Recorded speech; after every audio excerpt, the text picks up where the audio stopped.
Струга Тримлум ја одбрани титулата во домашното првенство и освои втората шампионска титула во првата македонска фудбалска лига. Стружени во Тетово со 0-2 славеа над Шкенди, со тоа го потврдија првото место и одбранија титулата на едно коло до крајот.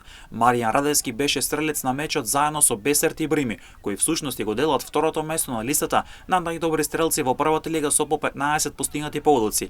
И имаат гол помалку од Алекса Марич од Воска Спорт, кој е прв на листата на стрелци, а изјава по надпреварот даде токму Радевски, кој рече дека титулата на Струга е заслужена. Втора титула поред, чувството е одлично. Овие момци покажаа карактер од прво коло, мислам од европските утакмици па се до ова утакмица. Овие момци заслужуваат наклон до земја и ова титула е заслужена кај нас. Им посакувам среќа на Шкендија, ова е прекрасно.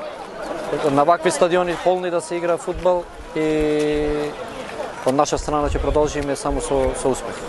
Во последното коло Струга ќе игра на домашен терен против Шкупи, со што ќе ја заврши успешната сезона и ќе се фокусира на излезот во Европа, односно надпреварите во фудбалска Европа.